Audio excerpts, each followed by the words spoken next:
I sell real estate. I lead the listing department. We have almost $2 billion worth of assets that we've signed in the last few years. We traded almost $200 million last year. We focus mostly on Manhattan proper, some in Brooklyn, some in Queens. We do a lot of vacant buildings, family office, multifamily, retail condos, and we're very active also with leasing. How's the market? The market is the market. It's good, it's tough, it's great, it's hard, it's all of the above.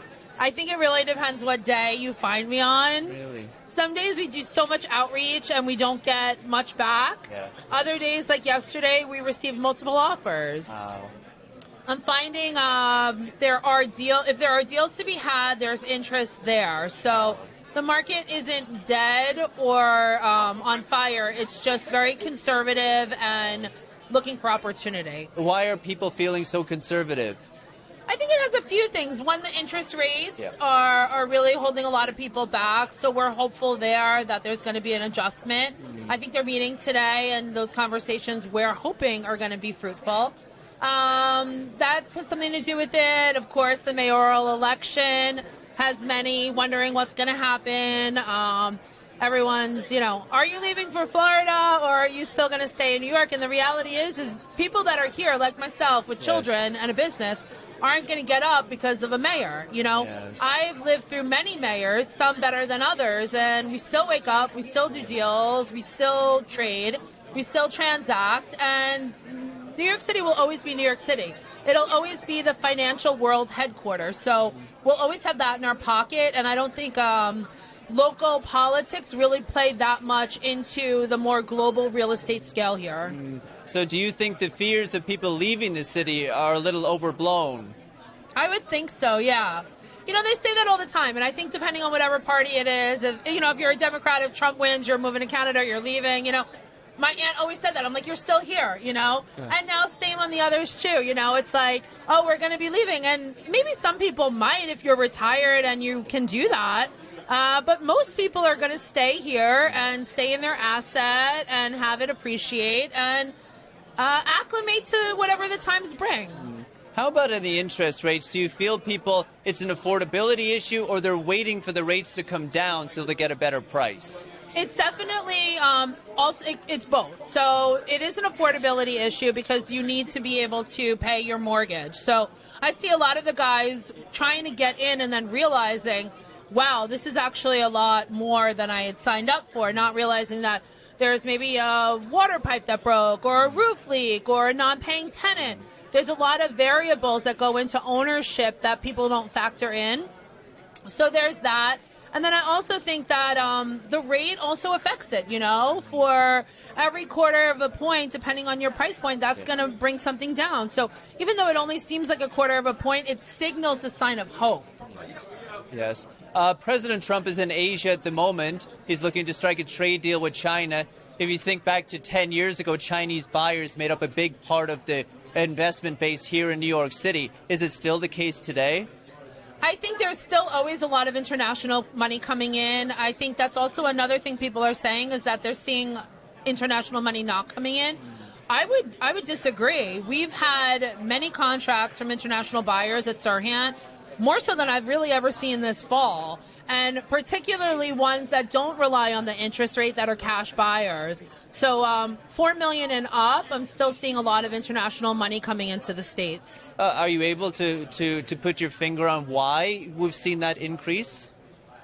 I think post-COVID, everybody was really scared, and now they're realizing that New York is still a very stable and sound investment. For condos here, you just pick them up and you could rent it and your money is safe and held and appreciates.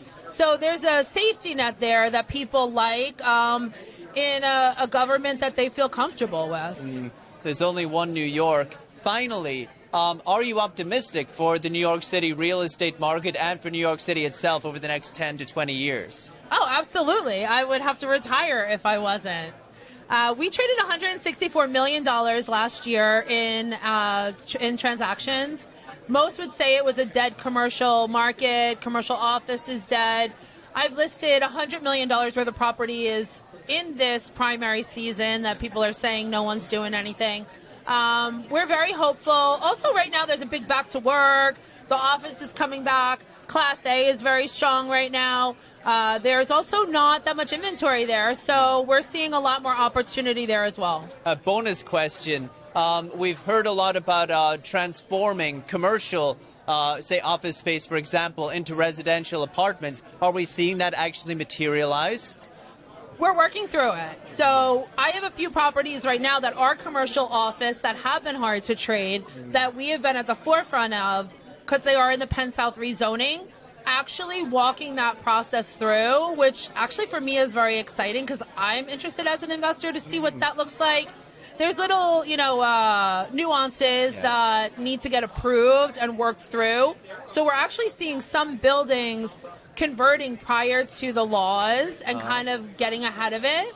Because in the end, the board makes the approval decision, right? So we're seeing a lot of that. And are they playing out? Yes, they are. But the problem is a lot of times the price point. Yeah. So what the seller wants and then the cost of conversion has to factor in. I'm seeing that at one of my listings right now at 10 Harrison. There's a lot of interest because it's a vacant office that has the zoning to allow residential. So everyone right now is trying to figure out how to do that there. And the person who does is going to get a phenomenal value and an incredible building. Because I hear it's easier said than done. Yeah. It's easier said than done, but it's also people think it's much harder than it is, you know. You have something that's white box. Yes, you're going to need light. Yes, you're going to need air. Yes, you're going to need the HVAC. But it's really not, it's not as complicated because you could just be taking offices and turning them into bedrooms. One of our places already has a shower. It already has plumbing. It already has a kitchen. It already has 9 conference rooms. Like, it's not that deep. But then our laws and our regulations make us jump through those hoops. So is it as hard as people think? No. But the policies also have to loosen up a little bit there. Also for our housing crisis, where we have, I think, 150,000 homeless people, and then the office buildings aren't, okay enough for them to live in, but right now they're on the streets. So in my opinion, and a lot of us that are in the industry, you can make some really incredible properties there and really solve a lot of the housing issues. So we're hopeful that legislation is going to catch up there as well. It's an interesting phenomenon. Bernadette, thank you so much. Thank you for having me.